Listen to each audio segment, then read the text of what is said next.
Assalamualaikum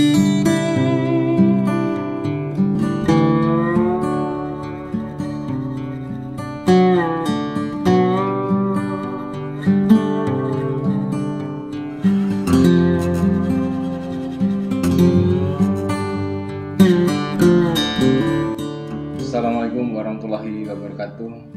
Hello Fisik, spread your wings and good luck.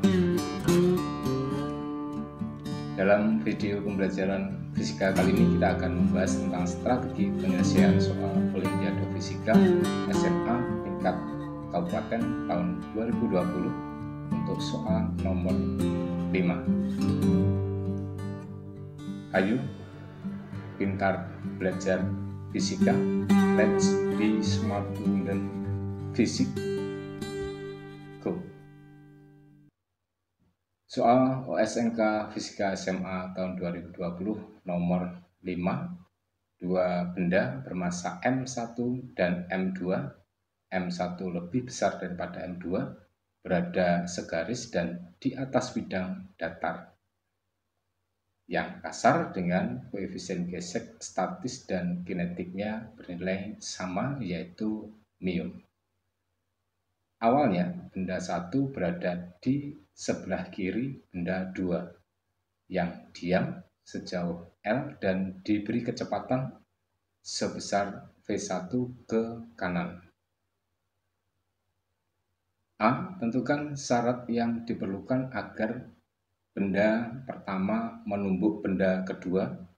Apabila syarat tersebut terpenuhi, maka benda 1 akan menumbuk benda 2. Anggap tumbukan terjadi secara singkat sehingga bersifat lenting sempurna. B. Tentukan di manakah posisi akhir benda 1 dengan menganggap posisi tumbukan adalah pusat koordinat. C. Tentukan di manakah posisi akhir benda 2 dengan menganggap posisi tumbukan adalah pusat koordinat. D. Berapakah jarak keduanya saat keduanya diam? Asumsikan volume kedua benda jauh lebih kecil dari jarak yang mereka miliki. Oke, kita selesaikan dalam pembahasan soal ini adalah kita gambarkan lebih dahulu untuk benda M1 dan M2 bergerak ke kanan dengan kecepatan V1 berada di atas bidang yang kasar. Untuk benda 2-nya kecepatannya adalah 0 V2-nya, dan keduanya terpisah sejauh L besar. A. Syarat yang diperlukan agar benda pertama menumbuk benda kedua adalah V1 aksen harus lebih besar daripada 0. Jadi akan menumbuk pada benda 2 ini harus kecepatannya lebih besar daripada 0.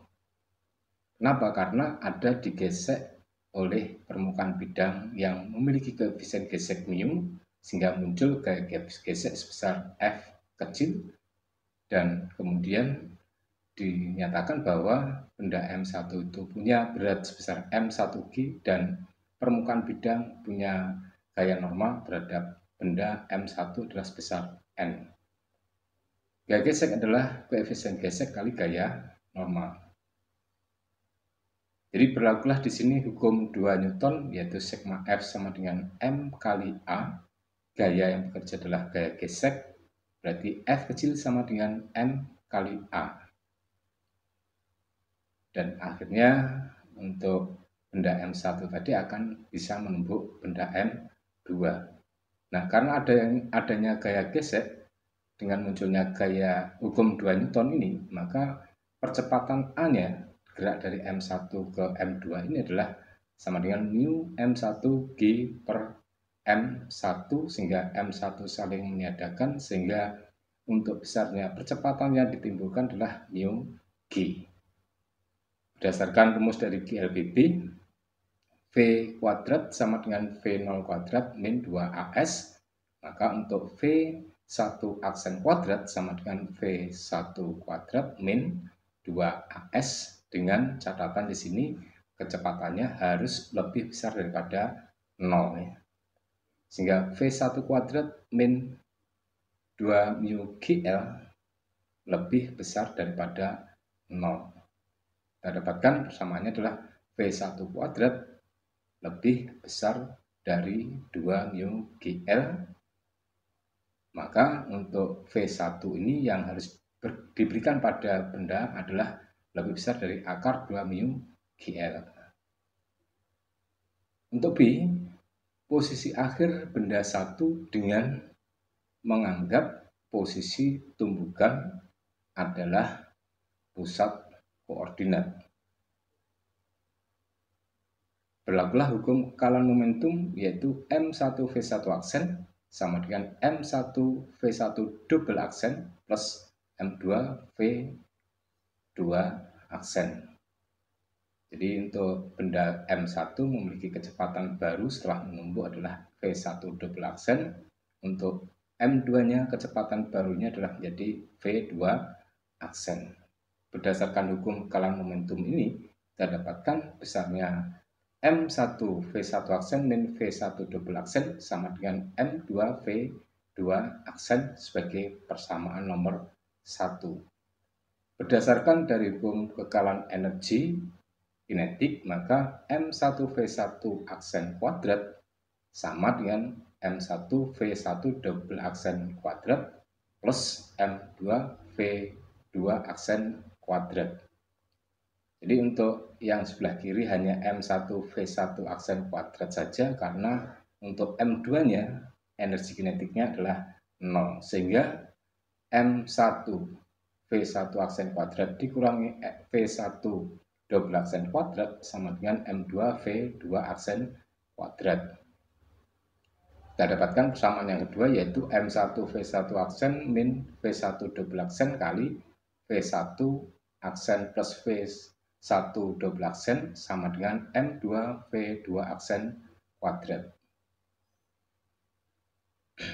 Selanjutnya dari pada persamaan 1 dan persamaan 2 ini akan kita peroleh M1 kali V1 aksen min V1 double aksen sama dengan M2 V2 aksen. Itu adalah sebagai persamaan 1 tadi, dan kemudian M1 V1 aksen min V1 double aksen dikalikan V1 aksen plus V1 double aksen sama dengan M2 V2 aksen kuadrat.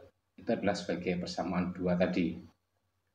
Nah, jadi kalau kita substitusikan dari kedua persamaan ini menjadi M2 V2 aksen dikalikan V1 aksen plus V1 double aksen sama dengan M2 V2 aksen kuadrat.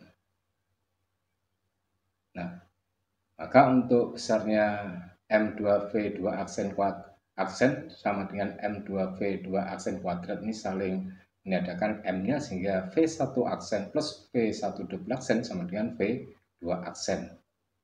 Maka M1 V1 aksen min V1 double aksen sama dengan M2 kali V1 aksen plus V1 double aksen. Maka besarnya M1 V1 aksen min M1 V1 double aksen sama dengan M2 V1 aksen plus M2 V1 double aksen. V1 aksen kali M1 min M2 sama dengan V1 double aksen kali M1 plus M2, sehingga V1 double aksennya kita dapatkan sama dengan M1 min M2 dibagi M1 plus M2 kali V1 aksen. V1 double aksen berarti sama dengan M1 min M2 dibagi M1 plus M2. Untuk V1 aksennya adalah sama dengan akar V1 kuadrat min 2 mu GL. Sehingga V1 double aksen ini kita dapatkan M1 min M2 dibagi M1 plus M2 kali akar V1 kuadrat min 2 mu GL. Pada saat benda berhenti, maka V1 double aksen kuadrat min 2 mu G X1 sama dengan 0. Ya, sehingga X1-nya kita bisa dapatkan V1 double aksen kuadrat dibagi 2 mu G. Nah, selanjutnya dengan adanya X1 sama dengan V1 double aksen kuadrat per 2 mu G, maka X1 bisa dinyatakan M1 min M2 per M1 plus M2 pangkat 2 dalam kurung dikalikan dengan V1 kuadrat min 2 mu GL dibagi 2 mu G. X1 berarti sama dengan M1 min M2 per M1 plus M2 dalam kurung pangkat 2 dikalikan dengan V1 kuadrat per 2 mu G min L. Jadi posisi akhir benda 1 dengan menganggap posisi tumbukan adalah pusat koordinat adalah X1 sama dengan M1 min M2 per M1 plus M2 kuadrat dikalikan V1 kuadrat dibagi dengan 2 mu G min L. Kemudian yang C, posisi akhir benda 2 dengan menganggap posisi tumbukan adalah pusat koordinat. M1 V1 aksen min V1 double aksen sama dengan M2 V2 aksen. Nah, tadi adalah sebagai persamaan 1 dan kemudian V1 double aksennya ini bisa kita nyatakan sama dengan V2 aksen min V1 aksen. M1 kali V1 aksen min V2 aksen plus V1 aksen berarti sama dengan M2 V2 aksen. 2M1 V1 aksen sama dengan M1 V2 aksen sama dengan M2 V2 aksen. Maka 2M1 V1 aksen sama dengan M1 plus M2 kali dalam kurung V2 aksen. Kita dapatkan V2 aksennya adalah sama dengan 2M1 per M1 plus M2 dikalikan dengan V1 aksen. V1 aksen tadi adalah akar V1 kuadrat min 2 mu GL, maka V2 aksen sama dengan 2M1 per M1 plus M2 akar V1 kuadrat min 2 mu GL. Jadi pada saat berhenti maka berlakulah untuk V2 aksen kuadrat min 2 mu G X2 adalah sama dengan 0. Sehingga kita dapatkan besarnya X2 itu adalah sama dengan V2 aksen kuadrat dibagi 2 mu G. Hingga X2 kita peroleh sama dengan 2M1 per M1 plus M2 kuadrat dikalikan V1 kuadrat min 2 mu GL dibagi dengan 2 mu G. Maka dengan demikian untuk besarnya X2 adalah 2M1 per M1 plus M2 kuadrat dalam kurung dikalikan dengan V1 kuadrat per 2 mu G min L.